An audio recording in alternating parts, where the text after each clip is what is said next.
A long time ago, in a distant kingdom, the story of hope began quietly. Get ready to immerse yourself in this magical book and immerse yourself in a world where kindness can change fate. Behind the tall wooden gates stood a majestic mansion filled with wealth and pride. A strict stepmother lived here with her daughters, surrounded by luxury and endless vanity.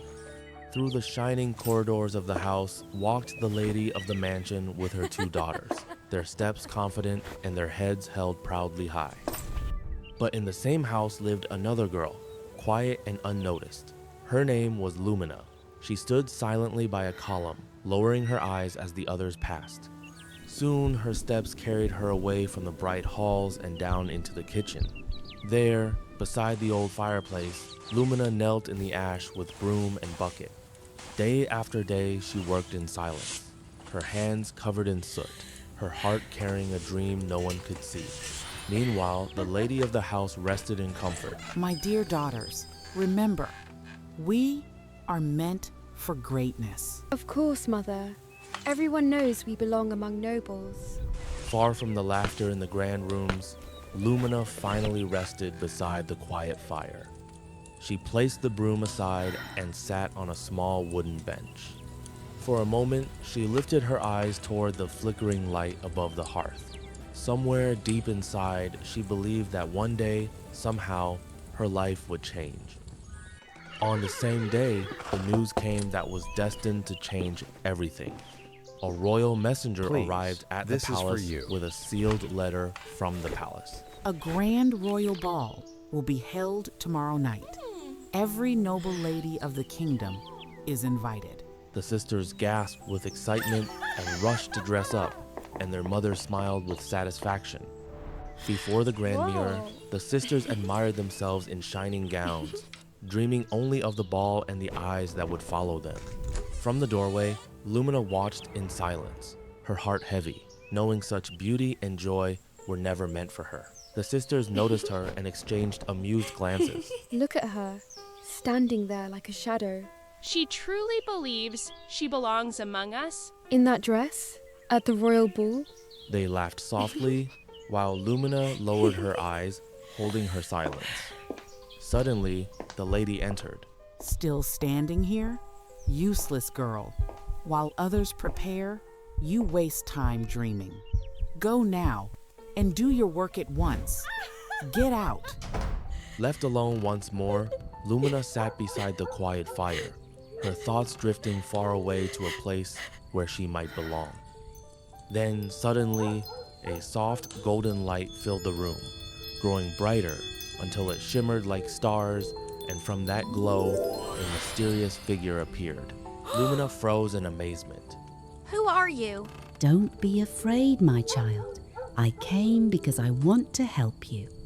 In the blink of an eye, the knight brought them to the courtyard, where there was a large pumpkin. Lumina watched in amazement as the fairy began her magic. With a graceful wave, the fairy's wand released a burst of golden sparks. Light swirled around the pumpkin until it transformed into a shining royal carriage. Tiny mice ran past the carriage, but the magic caught up with them. In a flash of light, they transformed into noble horses and elegant footmen who appeared next to the carriage. The fairy bent down to Lumina and raised her wand. The magical light enveloped her like flowing silk until her worn clothes turned into a shining dress. Amazed, Lumina admired her outfit. She lifted the hem of her dress, and delicate crystal slippers, shimmering as if in the rays of starlight, appeared from there. Then glowing golden clocks appeared in the air. Remember, child, this magic will fade at midnight. When the final chime sounds, you must return. Lumina nodded and set off on her way. Soon, the carriage raced across the moonlit fields. Inside, Lumina gazed ahead with wonder as the distant palace of the prince slowly rose into view. The royal carriage rolled through the palace gates. Guests stepped aside in awe, whispers rising, as even the guards watched the mysterious arrival. Lumina gracefully got out of the carriage. Surrounded by surprised stares, she turned and walked inside the palace. The guests silently accompanied the heroine. As she entered, admiration followed her every step. Applause echoed softly, while her gown shimmered like starlight, capturing every eye in the hall. Among the guests stood the prince, unable to look away. Lumina approached him cautiously. May I have this dance? Yes, I would be honored. They moved as one, lost in music and light. Laughter, applause, and wonder filled the hall as if the world itself paused for their dance. But among the guests at the ball were also two of Lumina's sisters. They looked at the prince and the stranger in disbelief. Who is she? And why does everyone admire her? He chose her, not us. Their voices trembled with envy as quiet anger grew behind their smiles. Time slipped away with every step of their dance. Yet the music carried them on, and neither Lumina nor the prince noticed how little time remained. A sudden chime shattered the moment. Lumina froze, her eyes wide with fear as the truth struck her all at once. She broke away and ran. The prince reached out too late as Lumina vanished into the night, leaving him stunned and alone. Lumina returned home. The magic spell was gone. The beautiful dress was gone, leaving only old clothes. The carriage turned back into a pumpkin, and the mice huddled next to it. Back by the quiet fire, Lumina worked in silence once more. Her hands moved through ash, but her thoughts wandered far away.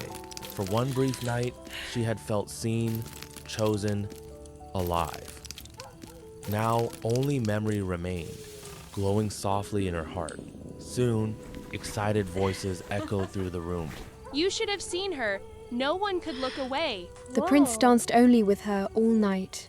They spoke with excitement, never noticing Lumina nearby, quietly listening as her secret stayed hidden. In the evening of the next day, the house came alive again.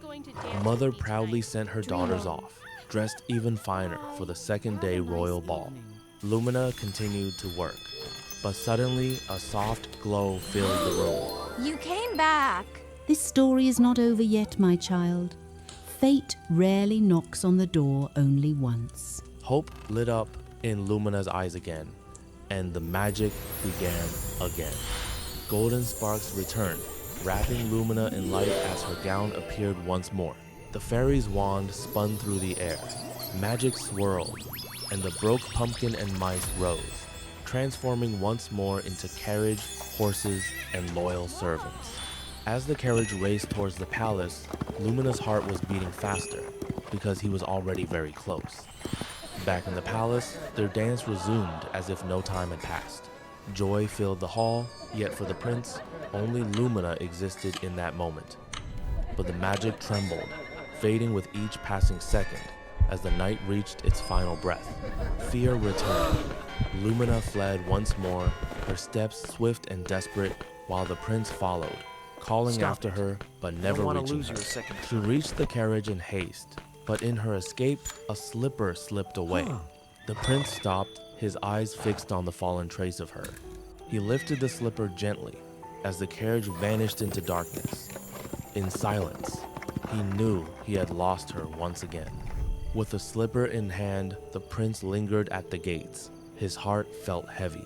Slowly, he turned away and walked back, carrying only hope. The next day, he gave instructions. His messenger was sent all over the country to find the one whose foot would match the elegant shoe. By royal command, every maiden shall try this slipper. The one it fits shall be brought before the prince without delay. There was no suitable girl in the whole village. I'm looking for the owner Finally, of this shoe. the messenger arrived at the house You of a are stern my woman last hope. and her daughters. The older sister was the first to volunteer for the fitting, forcing a smile. Careful now. She tried to push her foot inside, twisting and pressing, but the slipper refused her. No matter how hard she tried, it would not fit. The older sister was upset. The messenger carefully took off his shoe. The younger sister hurried to try it on, determined to succeed. The messenger handed her a shoe. Calmly. She strained and forced her foot, but the slipper would not yield. At last, she stopped, defeated, her pride quietly fading. Is there no one else in this house? There is But she is not worth your time. I must see everyone.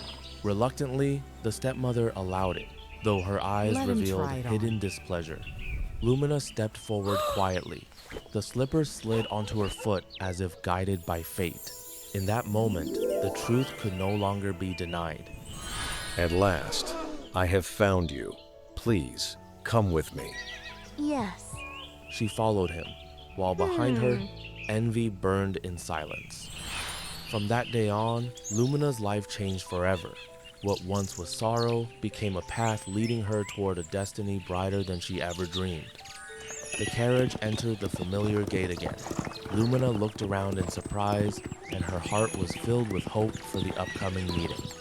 Their hearts found each other again, and joy filled every corner of the palace. That day marked the beginning of a life they would share forever.